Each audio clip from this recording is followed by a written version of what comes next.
Okay folks, going to talk you through constructive plate margin number 2. So this is where two continental plates are next to each other. Or in this case, really, it's just one part of continental crust. Now, we're in Africa. Show you some maps at the end. So here's your continental crust. Think of it as one piece all the way across. Here's your radioactive decay, so all the normal stuff happening here, the heat from that melting all of the portions of the earth above.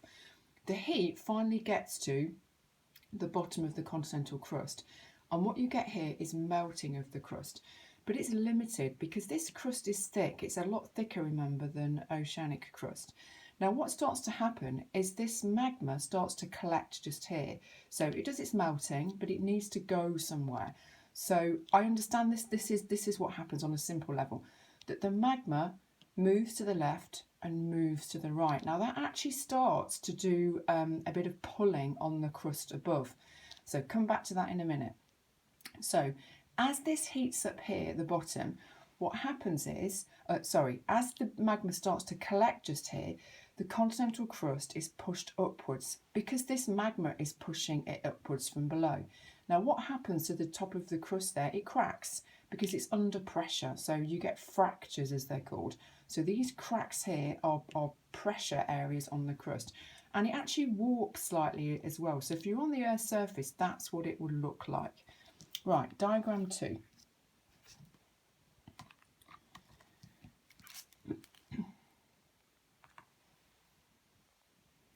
So what happens in diagram 2 is obviously the next stage. So we've still got the convection current, we've still got this movement each side. Now what actually happens is, where you had these cracks, I'll just hover that in front of there for a mini-mo, where you've got these cracks here, the crust actually starts to move. So these cracks go all the way down through the crust. So imagine that this area here and this area here is actually this line here and this line here. So they're the cracks now that have gone all the way through the continental crust.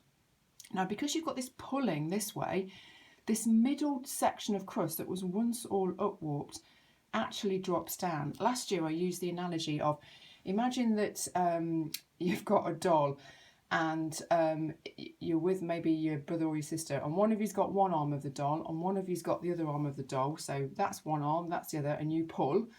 What happens when you keep pulling? Well, the arms come out of the doll's body and the body would fall to the floor, wouldn't it? So think of that as this block here. I know that's a funny analogy and it probably will make you laugh, but it might just help you understand it.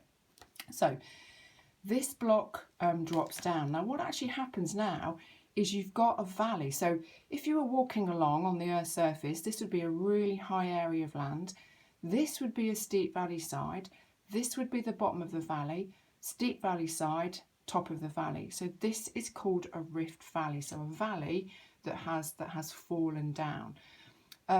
You still get the crust bulging here due to this magma melting here and just causing a bit of pressure, and you still get the magma escaping each side and pulling the crust apart. But you get a few other things as well. You get some of this magma, I ought to draw it in orange, hadn't I? Some of this magma actually escapes through the crust and, surprise, surprise, yeah, you're dead right, forms a volcano. Now that's forming our volcano, our case study, Nyiragongo. So that's what you get there. This area is very, very low as well. So quite often you'll get lakes on here just because that's where the water flows to. I'm just looking at my notes here to check I've told you everything. Oh, just going back to the volcano, it's a strato one. So we know all about strato, so there's no kind of new stuff there. There's a lot of friction down this line here. So again, surprise, surprise, earthquakes. All the way down that fracture line, all the way down there as well. And quite often down here too. I'm just checking my notes just to check I've told you everything. Oh yeah, how big is this area? So the distance from here to here is about 48 to 64 kilometres. Just write that in. So we're talking about a really big valley, And if you think of the valley coming out of the whiteboard and into the whiteboard, the length of that valley is incredible. It's 6,000 kilometres long. So in Africa, this is a really, really big feature.